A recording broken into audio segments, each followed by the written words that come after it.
पीले दांत वाली बहू। रंजना कभी ब्रश नहीं करती थी। उसे कितनी बार उसके माँ बाप ने डांटा, लेकिन उसका कोई असर उस पर होता ही नहीं था, जिस कारण से उसके दांत पीले पीले हो जाते हैं। शादी के बाद। अरे बहू, वैसे तो तुझ में कोई कमी नहीं है, पर तेरे दांत इतने पीले कैसे हैं बेटा? कैसे मतलब? कोई सर्जरी थोड़ी ना कराइए। वो तो क्या नाम, मैं ब्रश नहीं करती थी तो पीले हो गए। अब क्या करूं? आप कहें तो लाल करवा लूं या फिर काले? यार ये क्या है, क्यों माँ से लड़ रही हो? लड़ रही हूँ? अरे मैं लड़ रही हूँ या ये बोल रही है कि दांत पीले हैं, पीले। अरे तपस्या थोड़ी ना की है इन्हें पीले करने के लिए। बकायदा ब्रश नहीं किया है 20 साल तक, तब जाकर। छी, कैसी बात कर रही हो? ये उस वक्त तो पीले नहीं थे जब हम लोग तुम्हें देखने आए थे। अरे तब साफ करवा लिया होगा डेंटिस्ट के पास जाकर। अब देखो कैसे पीले पीले लग रहे हैं। रंजना सास की तरफ गुस्से से देखती है। फिर शुरू हो गई पीले पीले पीले। अरे पीले तो तब भी थे जब मेरे हाथ का रसगुल्ला उड़ा उड़ा कर खा रही थी और बोल रही थी, लड़की नहीं गुणों का खजाना दे रहे भाई साहब आप। खैर, अब वो लोग करते भी तो क्या करते, पीले दांत वाली बहू पल्ले पड़ी थी तो झेलना तो था ही। एक दिन कीर्तन में रंजना गाना गा रही थी। अरे कमला बहन, माँ का द्वार है, यहाँ तो सब शुद्ध होकर आते हैं, फिर अपनी बहू को ब्रश भी नहीं करवाती तुम। दूर से पीले पीले दांत भक्ति में बाधा उत्पन्न कर रहे हैं। अरे कोई 2 साल की बच्ची थोड़ी ना लेकर आई हूँ मैं बहू बनाकर। अच्छी खासी लड़की है, अरे कैसे करवाऊं ब्रश? ये तो उसे खुद करना चाहिए ना। अब माँ बाप तो इसके जैसे तैसे निपटा दिए, ये नहीं सोचा कि सास कैसे संभालेगी। सास बहू को लेकर घर आ जाती है, लेकिन सोच लेती है कि अब इसे लेकर कहीं नहीं जाएगी। अगले रोज बहू कहती है, अरे क्या हो गया, मंदिर नहीं जाना क्या? कीर्तन का वक्त हो रहा है। मेरी मधुर वाणी से कान्हा जी जागते हैं और सोते हैं। आप तो जानती है ना उनकी भक्ति में कितना मन लगता है मेरा। वो क्या है ना, तबीयत ठीक नहीं लग रही है मेरी, आराम करूंगी मैं। तबीयत ठीक नहीं लग रही? अभी तो मिथुन के गाने पर नाच रही थी आप, और अब बोल रही है कि तबीयत ठीक नहीं लग रही। अरे भक्ति में मन लगा लो सासू माँ, ऊपर जाना है, क्या मुंह दिखाओगी आप? हाँ? सास को बहू की बात पर गुस्सा आ जाता है। मैं क्या मुंह दिखाऊंगी, इसकी चिंता तो ना कर, समझी? अपने मुंह की चिंता कर, जो ये पीले पीले दांत लेकर हर जगह पहुंच जाती है। पता है लोग कितना मजाक बनाते हैं। ना जी ना, मैं नहीं जाना कहीं तेरे साथ। तो ये बात है, कोई ना, मत जाओ, मैं अपने कमरे में ही बैठकर भक्ति कर लूंगी। ऊपर वाला दांत थोड़ी ना देखता है, मन देखता है, भावना देखता है।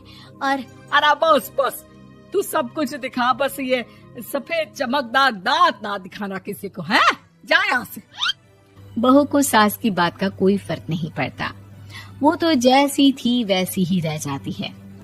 सुबह नहाकर किचन में खाना बनाना, फिर खाना खाना, कीर्तन भजन करना और सो जाना। एक दिन, माँ जी मैं सहेली के घर जा रही हूँ, शाम को लेट आऊंगी। हाँ हाँ तो जाना, मैंने कौन सा तेरी आरती करनी है घर पर बैठकर। रंजना सहेली के घर जाती है, जहाँ वो पार्टी में जाने की तैयारी कर रही होती है। अरे शिखा, कहाँ जाने की तैयारी कर रही है? मैं गलत वक्त पर आ गई क्या? अरे नहीं यार, उल्टा सही वक्त पर आ गया। मैंने ये साड़ी और ज्वेलरी निकाली है यार, शाम को इनके ऑफिस की एक पार्टी में जाना है। बताना कैसा लग रहा है ये सब? नहीं यार, इस ड्रेस के साथ तो वो वाली ज्वेलरी अच्छी लगेगी। हाँ हाँ सही बोल रही है, मैंने ध्यान ही नहीं दिया।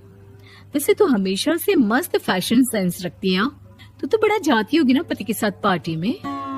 रंजना कुछ नहीं बोलती, बस सोचती है कि यार काश ये बात सही हो जाती, पर मैं क्यों नहीं जाती पार्टी में?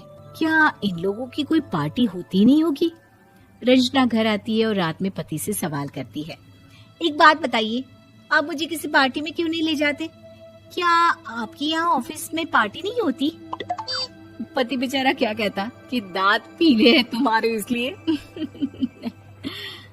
अरे कोई पार्टी होती नहीं हम लोगों के ऑफिस में, तो कहाँ से लेकर जाऊं? और मार्केट, मॉल, कहीं वीकेंड घूमना, कहीं तो। अरे यार, सारे हफ्ते में एक छुट्टी मिलती है, तो सोचता हूँ कि आराम ही कर लूं। क्यों? रंजना मन मार के रह जाती है। पहले कभी सास के साथ मंदिर जाया करती थी, लेकिन वो भी सास ने ले जाना बंद कर दिया। घर बैठी बैठी रंजना बोर हो जाती है। तभी उसे आइडिया आता है और वो मायके जाने का सोचती है। सासू माँ, 2 दिनों के लिए मम्मी के घर जा रही हूँ। अच्छा ठीक है, आराम से जा। और हाँ, माँ से कुछ अच्छी आदत सीख कर आना कि कैसे शरीर के हर भाग की तरह दांतों की सफाई भी जरूरी होती है, समझी? शुरू हो गई ना आप। वो लोग आपकी तरह नहीं है कि छोटी छोटी बात का बतंगड़ बना दे। उन लोगों के लिए मैं मायने रखती हूँ, ना कि मेरे पीले पीले दांत। रंजना माँ को बिना बताए उन लोगों को सरप्राइज देती है, लेकिन जैसे ही वो दरवाजे पर पहुंचती है, अंदर देखती है कि घर वाले कहीं जा रहे होते हैं। अब माँ, काश रंजना दीदी के दांतों वाली प्रॉब्लम नहीं होती, तो वो भी हम लोगों के साथ चलती ना बुआ जी की बेटी की शादी में। हाँ बेटा, लेकिन अब उसे कौन समझाए कि उसको उसके पीले दांत नहीं दिखते, लेकिन उसके आसपास के लोगों को कितना एम्बैरेसिंग फील कराते हैं। मुझे तो कितनी बार उसके स्कूल की टीचर ने शिकायत की कि उसके साथ कोई लड़की बैठना भी नहीं चाहती, और ना ही कॉलेज में कोई उससे बात करना चाहता था। लेकिन पता नहीं क्यों उसे ये बात समझ में ही नहीं आती। कोई कमी नहीं है उस लड़की में, बस यही कि दांत पीले हैं। वो तो भला हो जीजा जी और उनकी माँ का, जो दीदी को जैसी है वैसे ही रखा हुआ है। रंजना को अपने घर वालों की बात सुनकर बहुत दुख होता है। वो सोचती है कि वो क्या करे, लेकिन फिर वो सीधा डेंटिस्ट के पास जाती है, अपने दांत चमकाती है और कसम खाती है कि वो रोज ब्रश करेगी।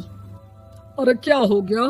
तुम तो 2 दिनों के लिए गई थी ना, पर कोई ना, अच्छा है, चलो आ गई तो। रंजना सास के सामने आकर खड़ी हो जाती है और पूरी स्माइल करती है, उसके चमकदार दांतों को दिखाती हुई। हैं? चले मंदिर।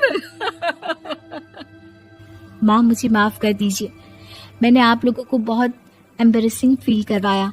मैं आज से रोज